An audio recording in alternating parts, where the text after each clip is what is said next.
प्रणाम भाइयों और बहनों, स्वागत है आपका एक और नई वीडियो में। आजकल की प्रमुख समस्या है तनाव, चिंता या स्ट्रेस। आखिरकार इससे कैसे बचा जा सकता है? क्या कोई ऐसा तरीका है जिसके द्वारा हम इससे बच सकते हैं और इसे कम कर सकते हैं? तो इसका जवाब है जी हाँ, वो तरीका है प्राणायाम, जिसके द्वारा हम इसे न केवल कम कर सकते हैं बल्कि इससे बच भी सकते हैं। आज हम इस वीडियो में ऐसे ही प्राणायाम के बारे में चर्चा करेंगे जिसका नाम है भ्रामरी प्राणायाम। भ्रामरी प्राणायाम का उल्लेख घेरन संहिता और हठयोग प्रदीपिका नामक ग्रंथों में मिलता है, अतः ये एक महत्वपूर्ण प्राणायाम है। यदि हम इसके लाभों की बात करें तो सबसे प्रमुख लाभ है यह हमारे मस्तिष्क के सेरेब्रल टेंशन को कम करता है, जिससे हमें क्रोध, चिंता, तनाव तथा स्ट्रेस जैसी समस्याओं से राहत मिलती है। इसके साथ ही हमारा मन शांति का अनुभव करता है तथा हमारा शरीर ऊर्जावान महसूस करता है।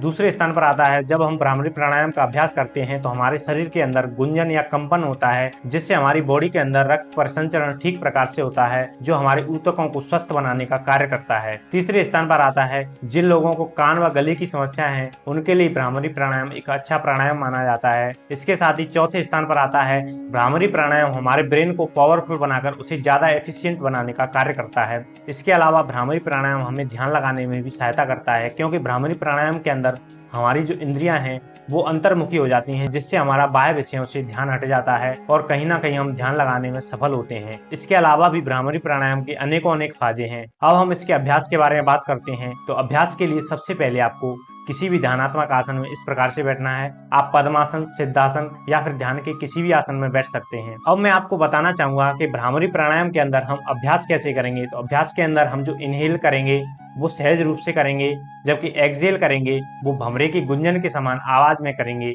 यानी जैसे भंवरा गुंजन करता है उसके साथ ही हम एक्सहेल करेंगे। तो सबसे पहले आपको अभ्यास के लिए ध्यानात्मक आसन में बैठते हुए अपनी आंखों को बंद करना है और अपने संपूर्ण शरीर को शिथिल करना है, यानी रिलैक्स करना है।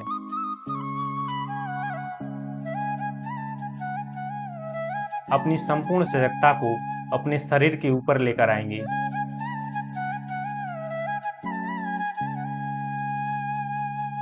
इसके बाद षणमुखी मुद्रा बनाएंगे।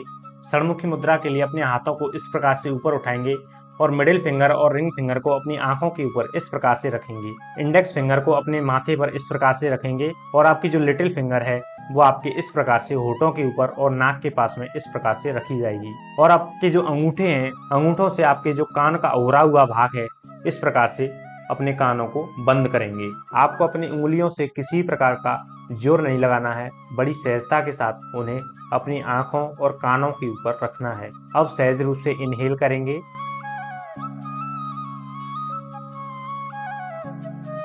देन एक्सहेल करेंगे।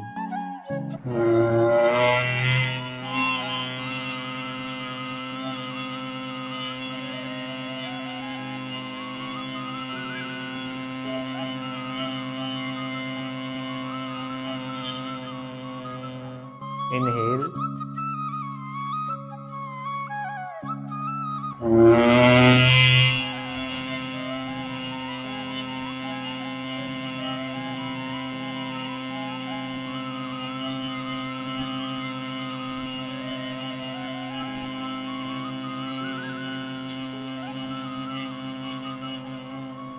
इनहेल,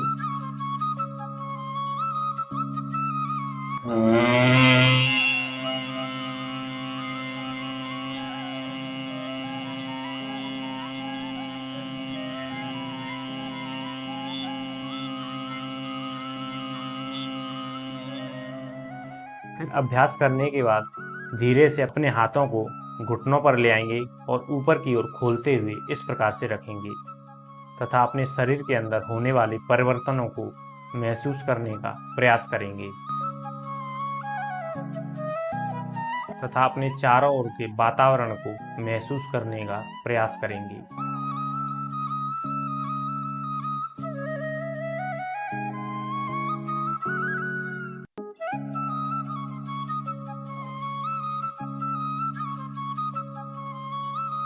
फिर धीरे से आंखों को खोलेंगे इस अभ्यास में आप एक वेरिएशन भी कर सकते हैं। यदि आपको षणमुखी मुद्रा बनाने में कोई दिक्कत आती है या आप षणमुखी मुद्रा बनाकर इसका अभ्यास नहीं करना चाहते तो इसका अभ्यास एक प्रकार से और किया जा सकता है। आपको करना यह है कि आप अपने कानों को बंद करने के लिए केवल आप अपनी इंडेक्स फिंगर का भी प्रयोग कर सकते हैं। इस प्रकार से आप इसका अभ्यास कर सकते हैं। इसके लिए आपको अपने हाथों की इंडेक्स फिंगर को इस प्रकार से कानों के अंदर डालना है और अपने कानों को बंद कर लेना है जिससे आप बाहर की आवाज ना सुन सकें। फिर आंखों को बंद करते हुए पहले की तरह अभ्यास करना है। इनहेल,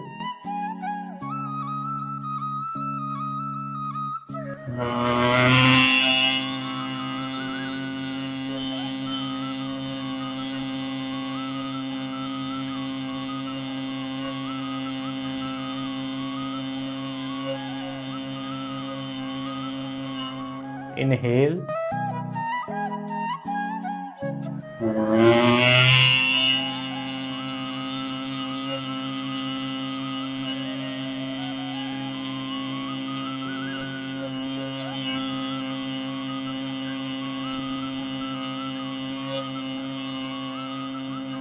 इस प्रकार से आपको इसका अभ्यास करना है। अभ्यास के दौरान आपको ध्यान रखना है जब भी आप अपने मुंह को बंद करें आपको अपनी जबड़ों को एक दूसरे से अलग रखना है। केवल आपके होंठ मिले रहेंगे जबकि जबड़े अलग रहेंगे। आपके दांत इस प्रकार से मिले नहीं रहेंगे। इससे क्या होगा कि जब आप भमरे के जैसा गुंजन करेंगे तो गुंजन की जो गूंज है वो आपके शरीर में अच्छी प्रकार से आपको महसूस होगी और इस प्रकार से आपको इसका अभ्यास करना है। यदि हम इसकी सावधानी की बात करें तो इसकी एक सावधानी है कि आप इसका अभ्यास एक तो लेट कर ना करें और दूसरा है यदि आपको गले या कान में किसी भी प्रकार का संक्रमण है या इन्फेक्शन है तो भी इस अभ्यास को अवॉइड करें। तो भाइयों और बहनों, मैं आशा करता हूँ दी हुई जानकारी आपको अच्छी लगी होगी। मिलते हैं किसी अगली वीडियो में, तब तक के लिए धन्यवाद।